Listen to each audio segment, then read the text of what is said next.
Bueno, ahora les voy a enseñar cómo calcular los esfuerzos estáticos en las cuerdas de los tornillos y en los tornillos mismos.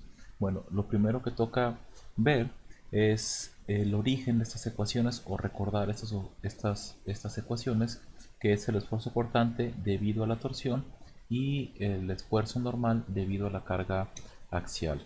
Bueno, si recuerdan, en el caso de la torsión, bueno, o en el caso de carga axial, se trabajó con barras prismáticas, ¿de acuerdo? Voy a hacer un modelo, voy a tratar de escribirme derecho, mejor, ahí está,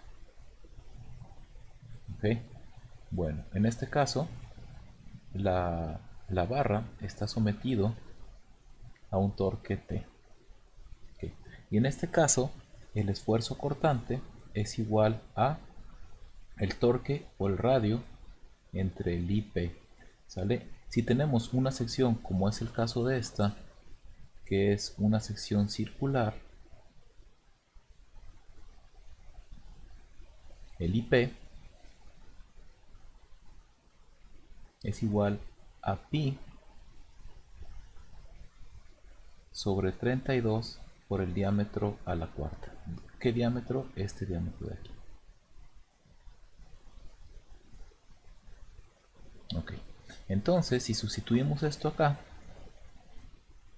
me queda el torque por el diámetro entre 2, que es el radio, por pi entre 32 por el diámetro a la cuarta.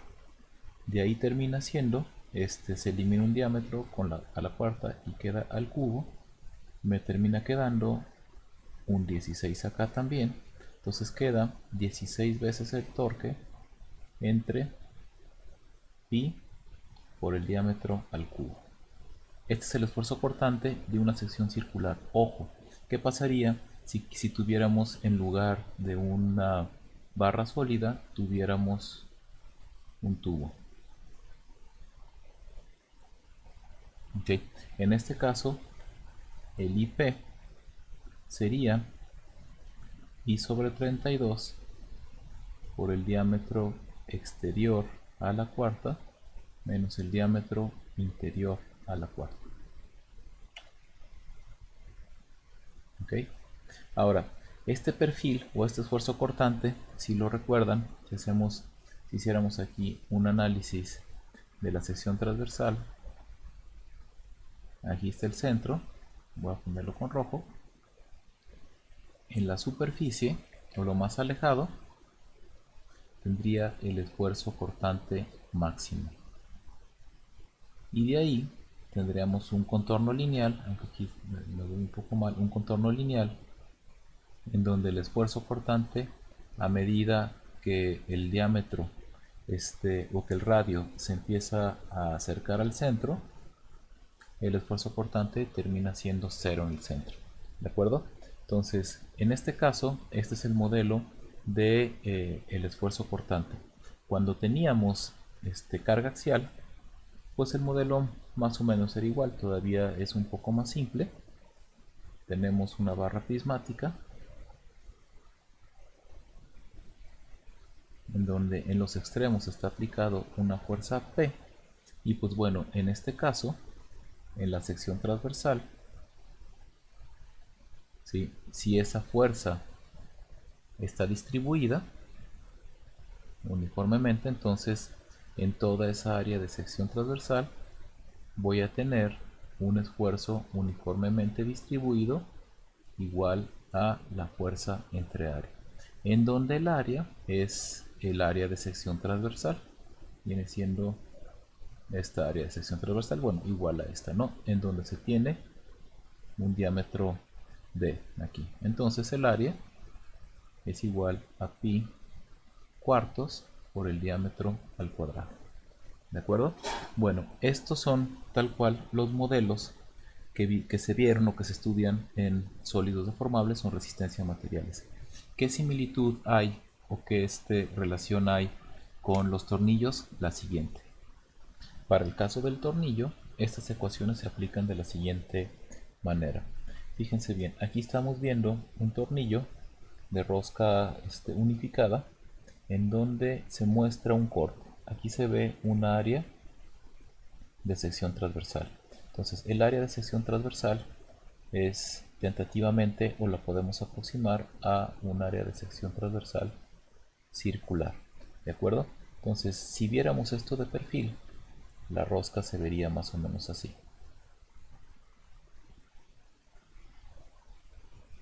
¿De acuerdo? Este diámetro es el diámetro exterior, que vendría siendo el diámetro nominal. ¿De acuerdo? Por aquí a la mitad pasa el diámetro de paso o el diámetro medio también, y hasta acá abajo es el diámetro de raíz.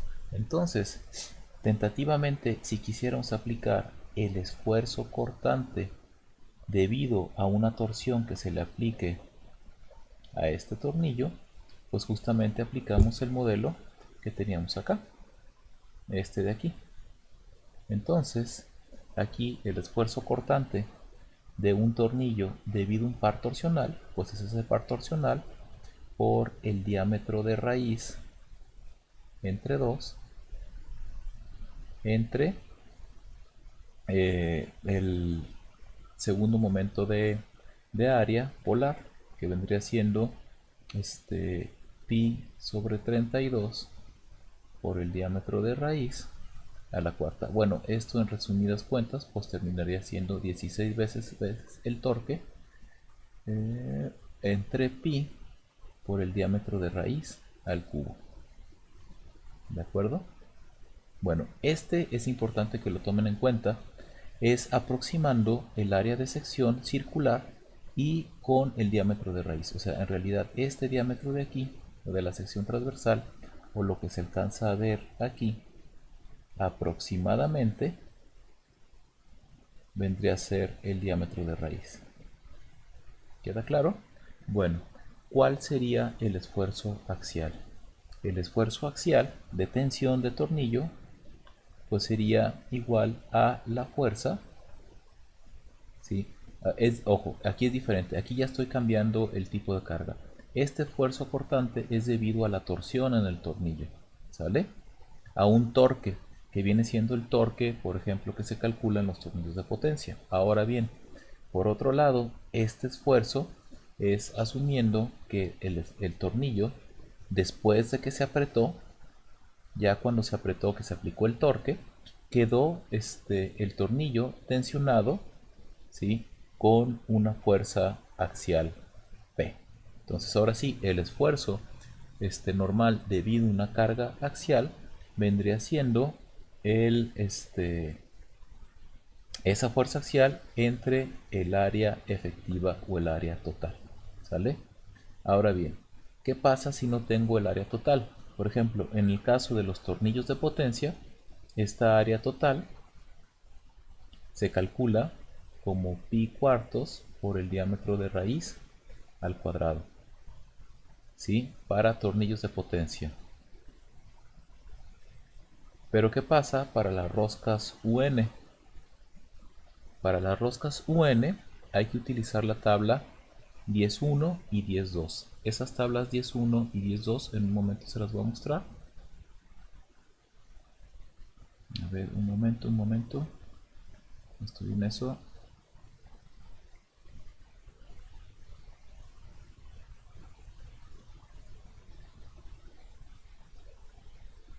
Tablas, aquí está. Perdón, creí que las tenía aquí disponibles. Bueno, viene siendo la tabla 10.1. Si se fijan, voy a hacer un zoom. Y lo que me da es, tengo las roscas gruesas, las roscas finas, ¿sí? Aquí tengo los tamaños del número 0 al número 12, luego un cuarto así, hilos por pulgada, diámetro mayor, diámetro de raíz y el esfuerzo, o perdón, el área efectiva T, que viene siendo este, en pulgadas cuadradas para rosca gruesa, en pulgadas cuadradas para rosca fina. Y la 10.2, ¿sí? Me muestra igual las áreas efectivas, tanto para rosca gruesa como para rosca fina, pero de un tornillo de rosca métrica. ¿De acuerdo? Por ejemplo, si quisiera sacar el área efectiva de un tornillo de rosca gruesa de 10 milímetros, el área efectiva serían 58.0 milímetros cuadrados. ¿De acuerdo? Bueno, con eso calcularíamos el esfuerzo normal. Ojo, los tornillos de potencia se utiliza el diámetro de raíz, ¿sale? Para el esfuerzo cortante debido a una torsión se utiliza el diámetro de raíz. Bueno, ahora se va a explicar el esfuerzo de contacto o el esfuerzo de apoyo. Para eso voy a recordar lo que era el esfuerzo de contacto, y importante mencionar que el esfuerzo de contacto o el esfuerzo de apoyo implica el esfuerzo que hay entre dos cuerpos diferentes. Fíjense bien, en este caso voy a dibujar un cilindro,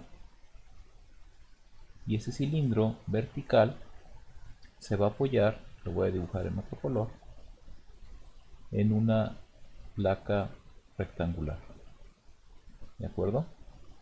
El cilindro tiene un diámetro D y tiene una altura L. ¿Okay?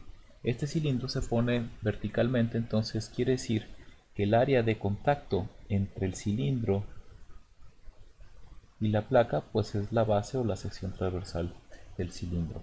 ¿Qué pasaría si ahora ese cilindro lo colocamos pero de manera horizontal? ¿Sí? Igual sobre la placa,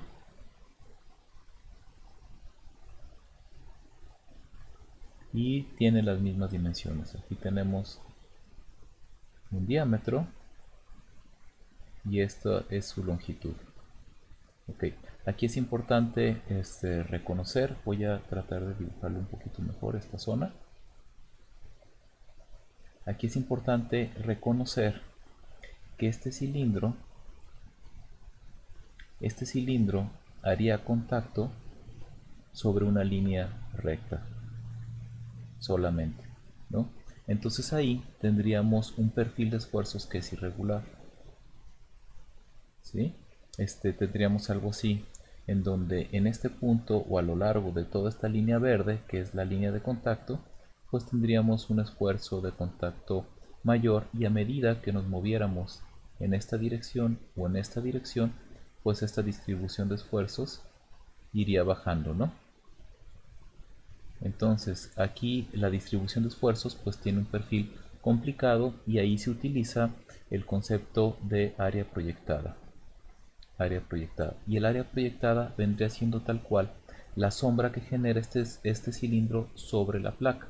Si se fijan, esta sombra la voy a dibujar con azul con morado. Esta generaría una sombra igual al diámetro, y aquí tendríamos su longitud. Entonces en este caso sería una sombra rectangular en donde tenemos aquí el diámetro y aquí vendría siendo la longitud. Entonces, para sacar el esfuerzo de apoyo o el de contacto siempre es la fuerza, ¿sí?, sobre el área proyectada, ¿no? En este caso, el cilindro pues tiene un peso, ¿sí? En ambos casos, o la fuerza que ejerce una determinada carga externa sobre el cilindro sin considerar el peso o considerando el peso del cilindro. Entonces, al fin de cuentas, la W representa la fuerza de contacto entre dos cuerpos, entre el cilindro y la placa. Entonces, en este caso, el esfuerzo de contacto vendría siendo el peso entre el área proyectada, que sería pi cuartos por el diámetro al cuadrado. Y en este caso, el esfuerzo de contacto sería la fuerza entre el área proyectada, que sería el diámetro, por la longitud, ¿sí? Entonces, esto es el repaso de lo que es el esfuerzo de contacto. Cómo lo aplicamos en las roscas, cómo se aplica entre rosca y rosca, viene siendo de la siguiente manera. Bueno, lo primero que tenemos que notar es en dónde ocurre el contacto. Si hacemos un zoom, estamos viendo un esquema en donde en blanco, esta parte en blanco representa el tornillo, esto en azul fuerte representa una tuerca, y lo de azul intermedio representa el elemento que se está cortando, que se está, perdón, comprimiendo. Entonces, esto solamente, esto vendría siendo un pequeño ejemplo, digamos, de algo así como esto, ¿sí? Fíjense bien, estoy poniendo aquí un arreglo en donde se tiene un tornillo completo, ¿sí? Y una tuerca. Entonces, al momento de girar la tuerca y el tornillo, relativamente, o dejar uno fijo y girar el otro, pues bueno, apretaría algo. ¿En dónde estaría la zona de apriete? Pues lo que está en contacto con esto, respecto a lo que está en contacto con esto, se estaría en compresión y el tornillo estaría en tensión. Entonces, si viéramos si algo, si hacemos un corte algo así, voy a hacer un corte completamente vertical, así, lo que estamos viendo en esta zona pues es el tornillo, una parte del tornillo y una parte de la tuerca. Entonces va a haber un contacto entre la cara, las caras del tornillo, porque este intentaría subir. Entonces va a haber un contacto entre estas caras de la tuerca con esta cara del tornillo, ¿no? Que representa a esta zona de aquí. Si se fijan, los contactos ocurren aquí, en estas caras. Y bueno, entonces hay que identificar aquí otros pequeños datos como el diámetro de raíz, el medio, el diámetro menor de la tuerca, el diámetro de paso, el diámetro exterior. Para eso voy a hacer un croquis utilizando esa misma imagen, ¿sí? Para que esta parte quede clara, ¿no? Entonces hay que recordar que tenemos un perfil de rosca, ¿sí? Entonces si yo dibujo esto así, obviamente aquí estoy dibujando un perfil de rosca en donde esto es material. ¿Y qué representa? Esto representa al tornillo. Si quisiéramos dibujar la rosca, pues la rosca vendría por acá. Estoy dejando mucha holgura y estoy tratándome de ir bien. Entonces esto de aquí representaría a la rosca de la tuerca. Entonces aquí existen 4 diámetros que hay que analizar, ¿no? El primer diámetro de R viene siendo el diámetro de la base de la rosca externa, el diámetro de raíz, ¿sí? El diámetro de paso es un diámetro común a ambos, ¿sí? Ese pasa común a ambos y viene siendo el diámetro de paso, ¿ok? Este de aquí, voy a dibujarlo con azul, este de aquí vendría siendo el diámetro menor en la rosca interna. Ese diámetro menor es el equivalente a tener, fíjense bien, voy a traer solid y aquí lo que voy a hacer es que voy a ocultar y solamente voy a dejar la tuerca. Entonces, si se fijan, pues esta rosca interna entra hasta un diámetro mayor. Si la viéramos completamente de frente y la pusiéramos en transparente, este vendría siendo el diámetro mayor y este de aquí vendría siendo el diámetro menor. Este DI representa el diámetro menor de la tuerca. Si se ve, sería este. ¿Ok? Y ya por último, nos conviene identificar al diámetro exterior de la rosca externa, que es el diámetro nominal. ¿Sale? Entonces, aquí, ¿cómo se haría el contacto? Si quisiéramos ver el contacto tendría un área proyectada. Voy a pasarla aquí, que vendría siendo de aquí hasta acá, de aquí hasta aquí, igual, de aquí hasta acá. Bueno, justamente aquí, ¿no? Aquí, en medio. Aquí. Igual de aquí hasta acá.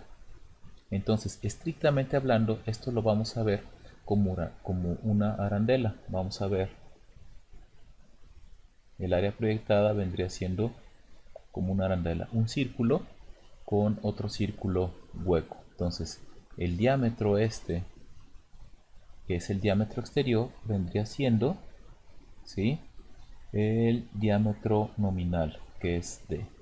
Y este diámetro interno vendría siendo este de aquí, que vendría siendo DI. Entonces el área proyectada por vuelta vendría siendo pi cuartos por el diámetro cuadrado menos el diámetro I al cuadrado. Pero ojo, es importante identificar que esto vendría siendo una vuelta. O sea, estrictamente hablando, voy a alejarme un poco. Bueno, voy a alejarme y acercarme. Más bien me voy a mover. Entonces, es importante notar que de aquí, si yo giro, este vendría una vuelta hasta llegar acá. Entonces, al unir esta cara con esta, pues me terminaría quedando esta arandela que tenemos aquí. Esta unión de aquí vendría siendo el bajar este acá. Entonces, por esto, esta área que tenemos aquí proyectada es el área proyectada por vuelta. Ahora, es importante notar otra variable, que esta es T minúscula. T minúscula representa la altura de la tuerca, ¿sí?, la altura de la rosca de la tuerca, pero también podría representar, por ejemplo, en una rosca interna, si vemos aquí un corte, una rosca interna, esto es material, esa T también podría representar esta altura de aquí, ¿sí?, que vendría siendo la profundidad de la rosca interna. Entonces, si quisiéramos sacar cuánto vale esta T en términos del paso, pues sería así. La T sería igual al número de vueltas, ¿sí?, que hay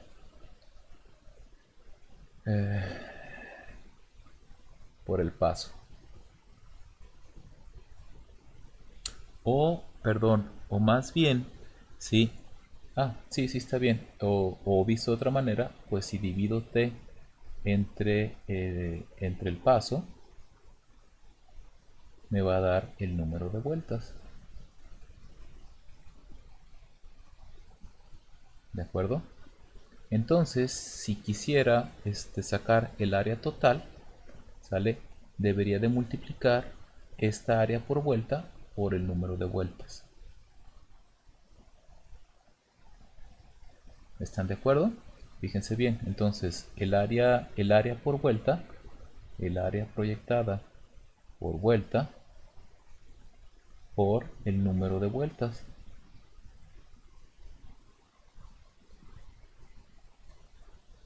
¿Ok? Y esto es igual a pi cuartos por el diámetro exterior menos el diámetro I al cuadrado por el número de vueltas, que es T sobre el paso. ¿Ok? Entonces aquí esto me daría el área proyectada pero total. Y esto queda como área proyectada total como, pues bueno, tal cual esto. Ya realmente aquí no hago ley de la tortilla, es esta tal cual. Esto no lo quedo, lo voy a borrar.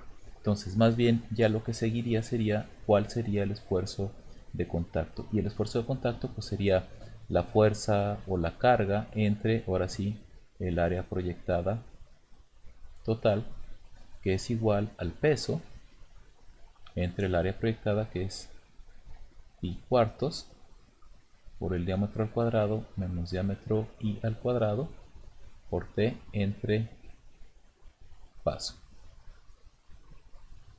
¿Ok? Y esto pues termina siendo este paso por ley de la tortilla, 4 veces el peso por el paso entre pi por d al cuadrado menos di al cuadrado por t. Y esto es el esfuerzo de contacto, justo, si se fijan, lo que tengo acá. 4 veces la fuerza por el paso entre pi por el diámetro externo al cuadrado menos diámetro y al cuadrado por t, que representa la profundidad de la rosca. Bueno, es importante identificar de esta ecuación que este esfuerzo es un valor promedio, ¿ok? Ya que tiene una distribución, como lo había mencionado en un momento, no uniforme, debido a que el contacto entre los dientes no es uniforme. Otro concepto que es importante recordar es el concepto de flujo de fuerzas. El concepto de flujo de fuerzas se veía al momento de estudiar la cuestión de la concentración de esfuerzos. Fíjense bien, cuando teníamos concentración de esfuerzos, bueno, en primera instancia voy a empezar por cuando no se tenía. Entonces, si tenemos aquí una barra prismática que está sujeta a una fuerza P, pues la forma como se conduce esta fuerza P es por líneas de fuerza, que si es distribuida, todas las líneas están separadas uniformemente a lo largo de toda la sección transversal. Pero ¿qué es lo que sucede al momento de que tenemos una barra en donde ya tenemos una muesca o tenemos una ranura, ¿cierto? O sea, tenemos una reducción en el área de sección transversal. Entonces, esas líneas de fuerza de igual manera se conducen en el área grande. Sin embargo, al momento de llegar a la reducción, estas líneas de fuerza chocan entre sí en un punto. Entonces ahí, si se acuerdan, estos puntos son los que tienen una concentración de esfuerzos, ¿no? Entonces, por un lado. Ahora, por el otro lado, se había estudiado que el esfuerzo, ya lo habíamos visto, es la fuerza entre el área de sección transversal. La ley de Hooke es el módulo elástico por la deformación unitaria, y la deformación unitaria es la deformación entre la longitud inicial. Si combinamos todo esto, estas dos aquí sustituimos aquí y esta la sustituimos acá, pues obtenemos que la fuerza entre el área es igual al módulo elástico por la deformación entre la longitud. Si despejamos la fuerza, queda que es el módulo elástico entre el área, no, módulo elástico por el área entre la longitud por la deformación. Esto viene siendo el concepto de rigidez, ¿sale? El concepto de rigidez es qué tanta fuerza requiere, o es la proporción de fuerza que requiere un elemento para ser deformado. ¿Esto qué quiere decir? Un elemento con más rigidez requiere más fuerza para lograr una cierta deformación. Entonces, ¿en qué afecta la rigidez? Esto se llama rigidez axial, ¿sale? O K, le podemos poner K, ¿sale? Bueno, ¿en qué me afecta esto? En el caso de cuando tenemos algo como esto, ¿sí? En donde estas líneas de fuerza de igual se transmiten, pero ahora entre la tuerca y el tornillo va a haber líneas de fuerza, ¿sí? Que van a pasarse de la tuerca o de lo que estoy comprimiendo al tornillo en una menor longitud. ¿Qué quiere decir? Que la línea de fuerza 1 es más corta que la línea de fuerza 2, que la línea de fuerza 3. Si aplicamos este modelo de una barra prismática a la cuestión de las líneas de fuerza, pues vemos que la línea de fuerza con menor longitud va a ser la que tiene la mayor rigidez. Y esto es el equivalente a tener, digamos, una barra con n líneas de fuerza. Ahorita simplemente voy a hacer dos. Imagínense algo así, ¿no? En donde aquí tenemos una barra con una rigidez mayor, sale con una rigidez menor. Aquí tengo una rigidez 1 que es menor a la rigidez 2, o sea, K2 es mayor que K1. Acuérdense, ¿sí? Acuérdense que K viene siendo como E1 A1 entre la longitud 1, y aquí es E2. Este es A2, aquí veré puesto 2, estos son 12, y estos son unos, para ponerla del mismo lado, ¿de acuerdo? Estos son unos, A1 entre L1. Entonces aquí el chiste es hacer tener rigideces diferentes, ¿no? Si esto se le aplica una fuerza P, por ejemplo, el caso de acá, acá lo que tenemos es que la rigidez varía en términos de la longitud. Y lo que tenemos acá es que la rigidez está variando, pues ya sea por el material o por el área, ¿no?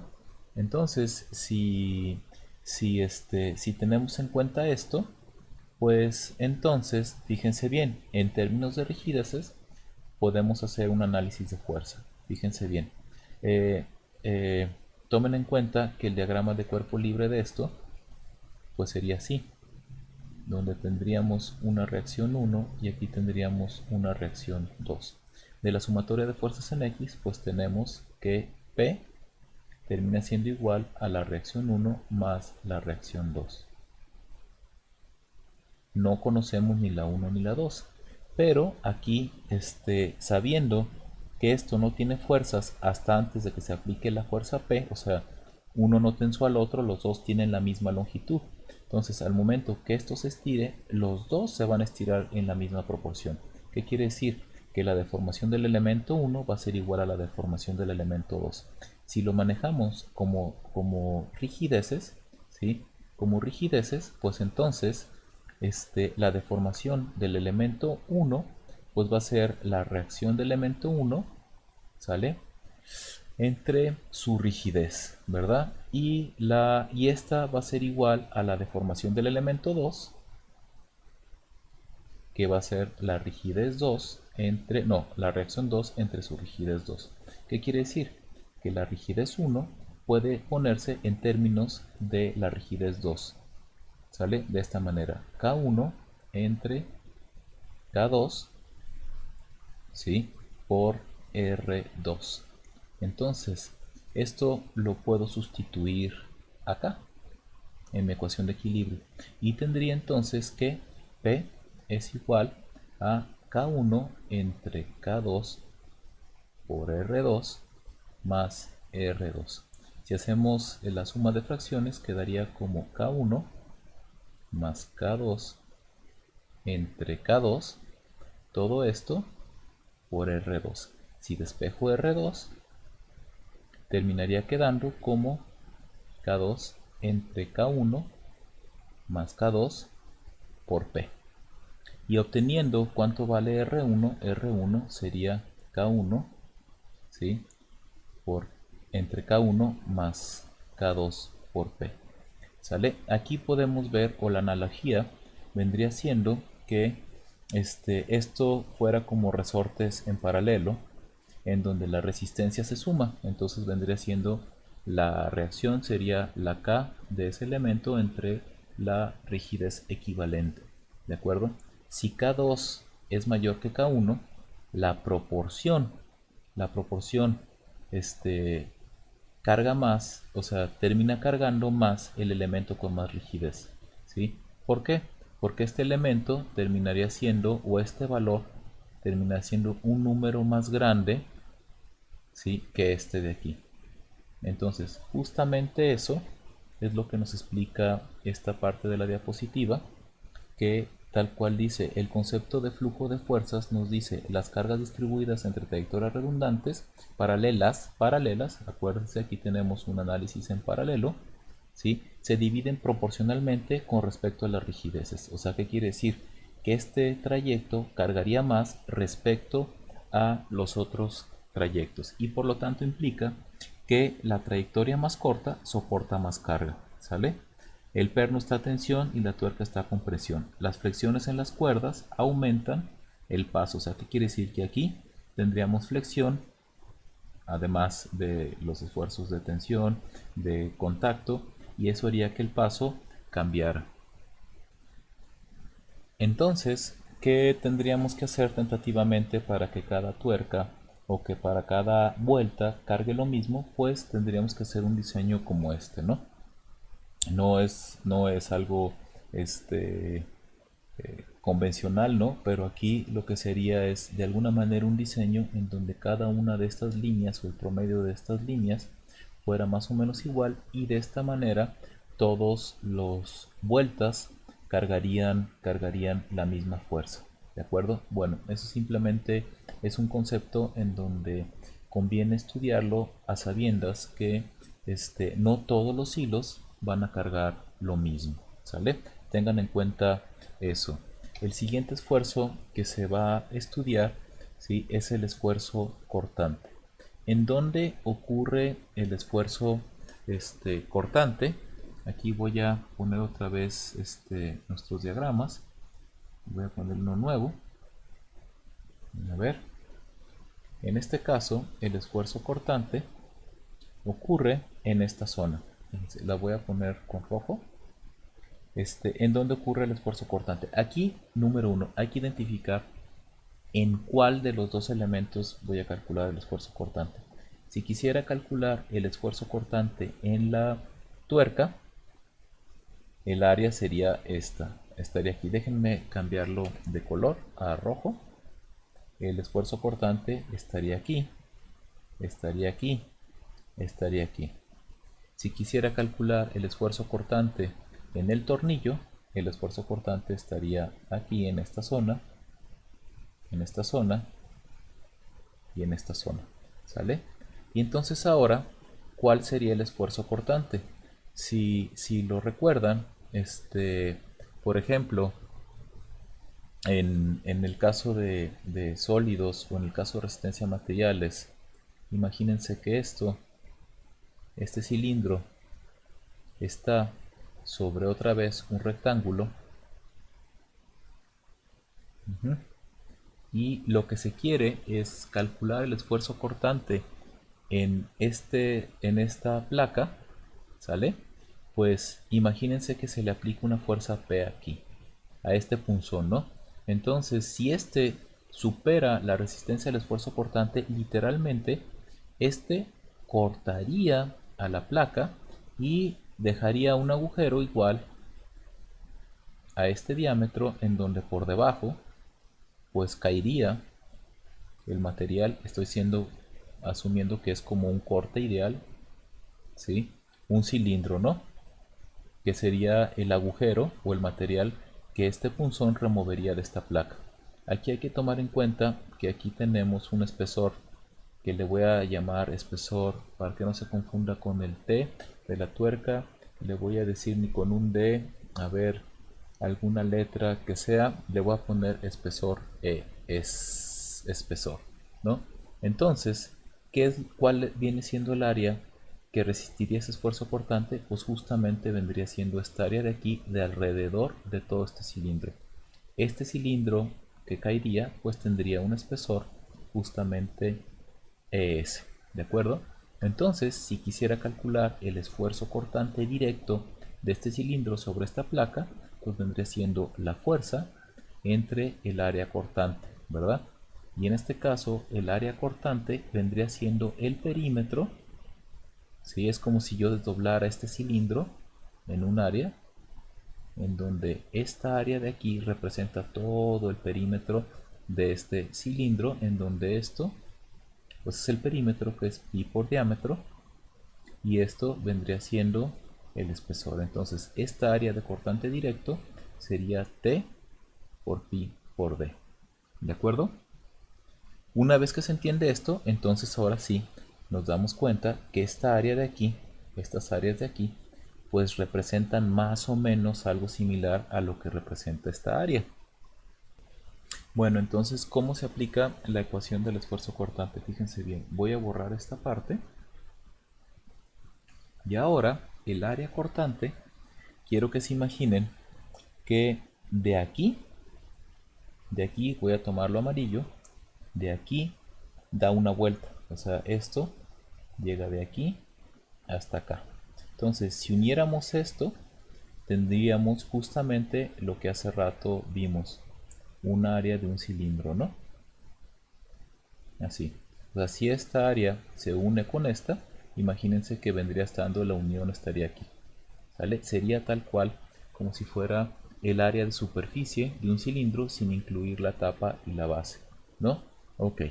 Bueno, entonces aquí es bien importante cuál sería este perímetro. ¿Sale? Aquí este perímetro ¿sí? O ahorita le voy a poner aquí un diámetro, ¿sí? Que le voy a llamar dx. ¿Por qué le voy a llamar dx? Porque dx, ¿sale? Puede tomar dos connotaciones. Puede ser, puede ser di, puede ser di, no, di, o dr, a veces que son iguales, pero aquí para no complicar voy a decir que es di, cuando queremos sacar el cortante en el tornillo. O puede ser igual a d, voy a bajar un poquito para que se vea cuál es d, si se fijan, este viene siendo d, cuando se quiere tomar en cuenta el cortante, pero ahora en la tuerca. Son dos cosas que se pueden hacer, ¿de acuerdo? Entonces, aquí, ¿cuál vendría siendo el área? Este dx pues vendría siendo el diámetro, ¿no? Entonces, si multiplico pi por dx, pues vendría siendo el perímetro, ¿verdad? Ahora, esto de aquí, ¿cuánto vale? Si recuerdan, hace un tiempo les dejé calcular unos datos, vaya, a partir de la geometría de la rosca. Entonces, viene el concepto de paso. ¿Se acuerdan que teníamos como a la mitad? De hecho era la mitad, aquí. La distancia de aquí a acá, justamente esta distancia, viene siendo el paso. Pero esa distancia también es la misma de aquí a acá. Estamos viendo que esta zona de aquí es la que resiste el esfuerzo cortante. Entonces quiere decir que esto de aquí es lo que resiste el esfuerzo cortante. Y esto de aquí, en términos del paso, para roscas UN, este de aquí es 0.75 por el paso. Acuérdense que este número de aquí se lo dejé calcular para roscas cuadradas, trapezoidales, etc. Entonces esto de aquí, ¿sale? Lo voy a poner en términos más generales como un porcentaje de rosca, ¿sí? Un porcentaje por el paso. ¿De qué depende este porcentaje? Este porcentaje depende si la rosca es cuadrada. Por ejemplo, si la rosca es cuadrada, esta distancia era 0.5 por el paso. Ustedes les toca calcular cuál es el acme o cuál es el cuadrada modificada o cuál es el acme trunca. ¿De acuerdo? Entonces, al fin de cuentas, esta altura que estoy teniendo acá, esta, pues es un porcentaje por el paso, ¿cierto? Entonces, el área cortante, esto es por vuelta, entre vuelta, no, número de vuelta no, es vuelta,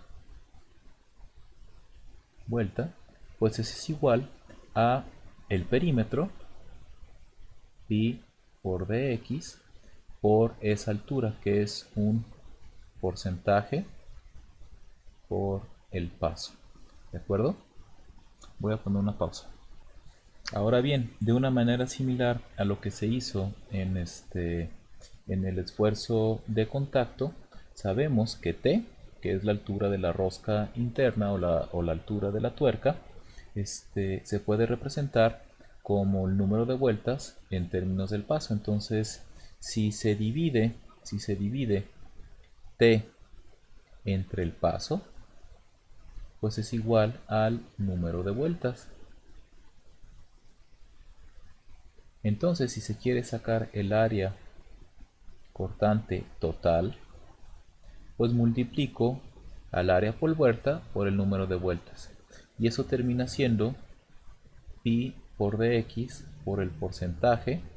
Los pasos se van y me queda por t. Por lo tanto, ahora el esfuerzo cortante, ¿sí? El esfuerzo cortante, pues vendría siendo la fuerza cortante, que en este caso es W o P, entre pi por dx por un porcentaje por t. A ver, esta de aquí, vamos a ver, es justamente la que tenemos acá, ¿sí? En esta parte. Voy a hacer un zoom. Se fijan, es justamente lo que obtuvimos, ¿no? Voy a, estoy teniendo un poco de problemas para ponerla aquí está, mira. Ahí está, ¿sí? No me está dejando dejarla ahí. Pi, digo, el esfuerzo cortante es el peso entre pi por dx, porcentaje de diente, aquí no solamente de porcentaje, por t. Ahora bien, ¿qué representa cada una de estas, no? ¿Qué representa? Fíjense bien.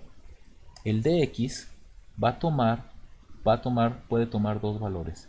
Si se quiere calcular el cortante en el tornillo, este dx va a tomar di, ¿sí? O dr, dependiendo si son iguales. Hay veces que se asume que son iguales, pero puede ser di o dr, en este caso, aquí. Este porcentaje de dientes, bueno, si fuera ahora el cortante en la tuerca, pues entonces este dx no toma el valor de r o de di, toma el valor de d. ¿Sí queda claro? Toma el valor de d, que también se asume que son estos dos son iguales. ¿De acuerdo? No, de hecho justamente si es ese, sería justamente d, en donde está el cortante, ¿no? Entonces, dr y di se utilizan para calcular el cortante en el tornillo y d se utiliza para calcular el cortante en la tuerca. Ahora, ¿de qué depende el porcentaje de diente? Ah, pues el porcentaje de diente depende de del perfil de la rosca, fíjense bien. Acuérdense que teníamos aquí, estoy regresándome muchas diapositivas, pero tenemos diferentes tipos de rosca y entonces aquí en esta zona justamente este valor va a cambiar de porcentaje de acuerdo al tipo de rosca que tenemos. ¿Ok? Bueno, eso sale y con eso se calcula el esfuerzo cortante tanto en el tornillo como en la tuerca. Bien, ahora se va a explicar voy a precisar unas cuestiones aquí que tienen que ver con el área cortante de la tuerca, justo como lo que vimos. Realmente esto es un poquito de repetición, pero si se fijan, el área cortante, si trabajamos la tuerca, este dx va a ser d, y si fuera una unificada, este va a ser 0.75. Entonces justamente por eso sale pi por el diámetro exterior por 0.75 por t como el área cortante. Ahora viene el área efectiva del tornillo. Esta área efectiva del tornillo, como lo expliqué hace unos minutos, el área efectiva del tornillo, ¿sí?, está en términos de esa área de sección transversal, que hace un momento dije que era el diámetro de raíz, ¿verdad? Y esto sí se utiliza sobre todo para los tornillos de potencia. Pero ¿qué pasa cuando tenemos una rosca UN? ¿Se acuerdan que les dije que tenía que sacar el área efectiva, verdad? De las tablas, creo que era la 10.1 y la 10.2. Bueno, pero si quisiéramos hacer un análisis matemático en términos de D, bueno, otra forma de escribir esa área efectiva es justamente asumiendo que el diámetro, ese diámetro que se utiliza es 0.9 por el diámetro exterior. ¿Sí? No se mete el de raíz, es 0.9. Y bueno, ese cálculo en algún momento a mí me causó un poco de ruido de dónde salió. Y esto lo podemos ver aquí. Voy a mostrarles un Excel en donde lo que hice fue justamente agarrar los valores de las áreas efectivas, ¿de acuerdo? Esta es el área efectiva calculada de las tablas 10.1 y 10.2, ¿sale? Para roscas, para roscas tanto de pulgadas como para métricas, ¿de acuerdo? A ver, déjenme ver si aquí se identifican las métricas. No, creo que solamente agarré las roscas de pulgada. ¿Ok? Y bueno, este es el diámetro nominal relacionado a esa área. Entonces fíjense bien, si calculáramos el diámetro a partir de aquí, fíjense bien, o sea, ¿Esto qué quiere decir? Se hace un pequeño cálculo de esta manera. Voy a venirme para acá, ¿sí? Y fíjense bien, aquí lo que tengo es el área AT. AT es lo que se conoce, ¿cierto? Y el AT es igual a pi cuartos por un diámetro al cuadrado, ¿verdad? Entonces, este diámetro nominal, ¿sale? No es este diámetro de aquí. Pero ¿qué pasaría si quisiera calcular un diámetro referente, como si fuera un círculo referente a esa área? Entonces, podría dejarlo de esta manera. Un diámetro, digamos, equivalente, un diámetro equivalente sería el área efectiva por 4 entre pi raíz. Entonces, si conozco el área, a partir del área puedo encontrar un diámetro. Justamente ese diámetro equivalente de esa área efectiva es este de aquí.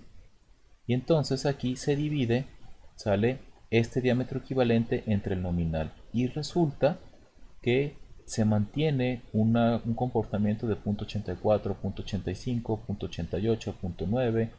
El promedio termina en 0.86. Entonces, no está tan descabellado esta ecuación de aquí. Entonces, si queremos calcular el área efectiva de un tornillo, otra alternativa es multiplicar 0.9 por el diámetro nominal. Ojo, esto solamente lo voy a utilizar para la demostración siguiente. En el examen o cuando trabajemos en los cuestionarios que se tengan de evaluación, en el caso de una rosca UN en donde se tienen las gráficas de AT, pues qué caso tiene utilizar una aproximación si tenemos el área efectiva directo de una tabla, ¿no? Esto es cuando en algún momento consideren esta ecuación como en el caso de que en cierto momento no tengan las tablas 10.1 o 10.2 para calcular el área efectiva. Esta en particular se va a utilizar para la siguiente demostración, que en un momento voy a realizar.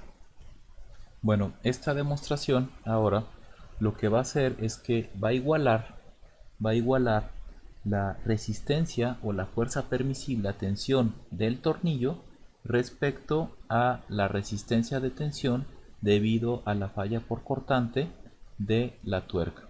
Entonces, aquí se van a comparar la fuerza permisible axial. Si recuerdan, si sacamos la fuerza permisible, el esfuerzo permisible es igual a la fuerza permisible entre el área efectiva. Entonces, de aquí la fuerza permisible es el esfuerzo permisible entre el área efectiva.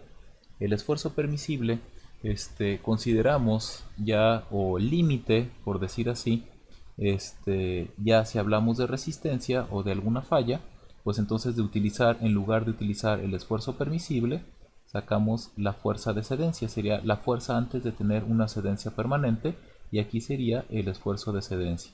El área efectiva, pues tal cual como lo vimos hace un momento, de acá vendría siendo pi cuartos, por 0.9 por el diámetro nominal al cuadrado. Ahora bien, ¿qué pasa con el cortante? Con el cortante, ¿sale? Como tenemos cortante directo, aquí tenemos el cortante permisible, sería la fuerza cortante permisible entre el área cortante, ¿no? Entonces aquí lo mismo, sería la fuerza permisible va a ser igual al esfuerzo cortante permisible por el área cortante. Pero como estamos trabajando con, con, con la falla ya con una deformación plástica, a partir de una deformación plástica, pues esto termina siendo la P de cedencia, y aquí tendríamos un esfuerzo de cedencia por el área cortante. Y el área cortante es tal cual como lo vimos hace un momento. Vendría siendo de la tuerca, vendría siendo pi por diámetro por 0.75 por t. A ver si no me faltó nada, vendría siendo esta parte de aquí. Pi por diámetro por 0.75 por t. ¿Sale? Entonces, si igualamos esto, ¿sale? Ahora, por otro lado, antes de igualar, hay que recordar que el esfuerzo de este cortante de excedencia es igual a punto 58, punto 58 el esfuerzo de excedencia axial. Entonces, esto hay que sustituirlo, esta parte hay que sustituirlo aquí.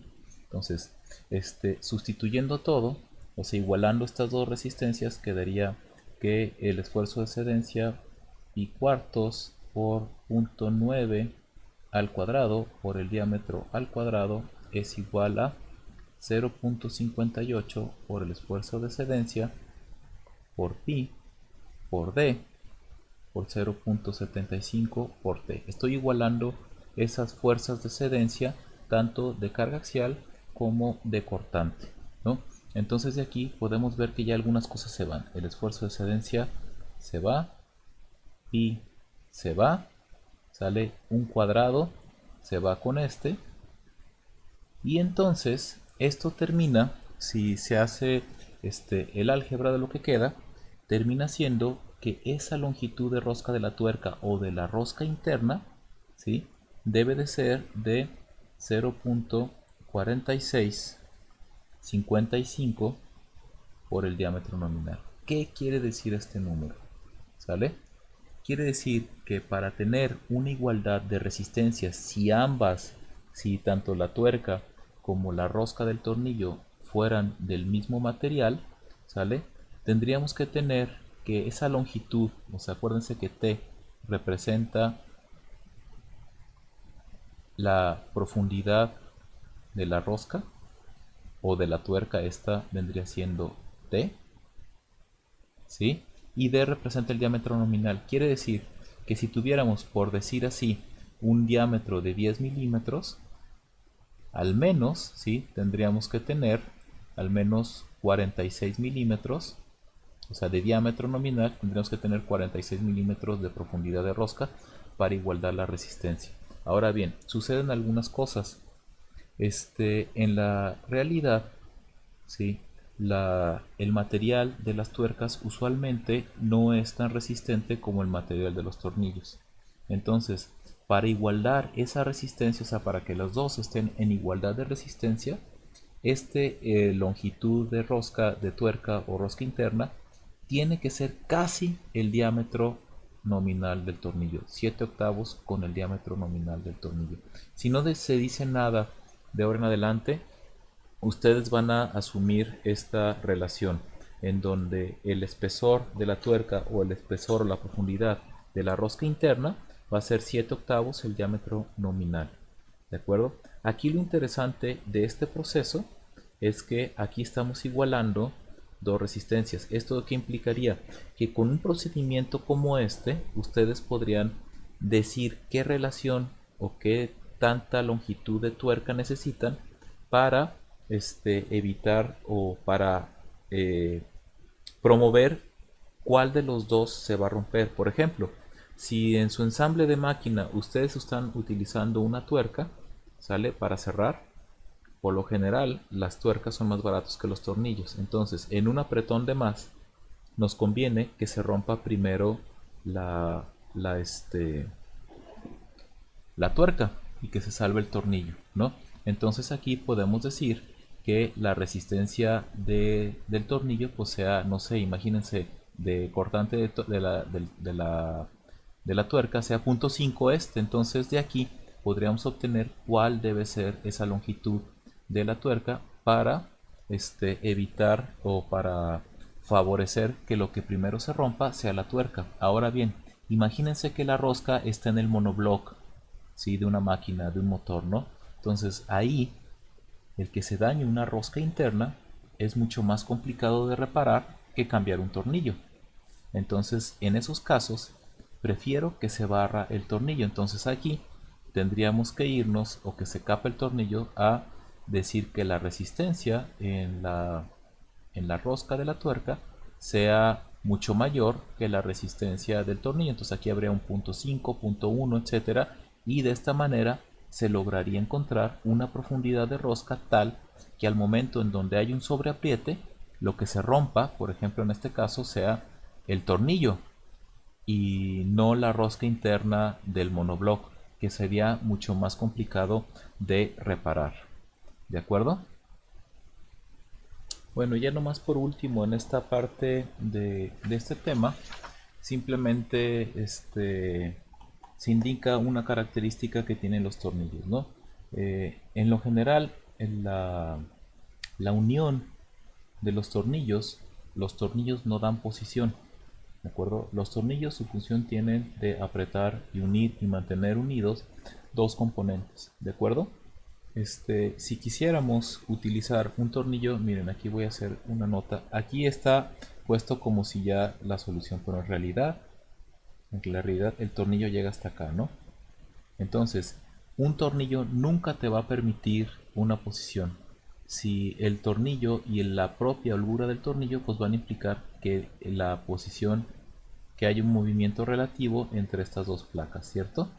Puede haber movimiento relativo. Entonces, si quisiéramos posicionar una placa de respecto de la otra, pues nos conviene utilizar pernos guías, ¿no? Pernos guías, y el tornillo aprieta, los pernos guías posicionan, ¿de acuerdo? Entonces simplemente aquí se muestra una alternativa, ¿sale? En donde se le da al tornillo esa capacidad como si fuera perno guía, ¿no? Esta capacidad que se le da al tornillo como si fuera perno guía, pues implica que el tornillo tiene una, dejen borrar esto, tiene una superficie que trabaja a nivel de perno guía. Entonces, esta alternativa permite posicionar las dos placas y además permite apretar. Pero, sinceramente, estas alternativas no son tan comunes. Es más fácil utilizar tornillos baratos, ¿sí? Y pernos guías que son relativamente simples y también baratos de obtener, ¿no? Bueno, lo que seguiría sería ahora hacer algunos problemas, pero en este caso por ahora lo voy a dejar así, ¿sale? Los problemas los voy a resolver en la próxima clase, o tal vez subo un video explicando la solución de algunos problemas.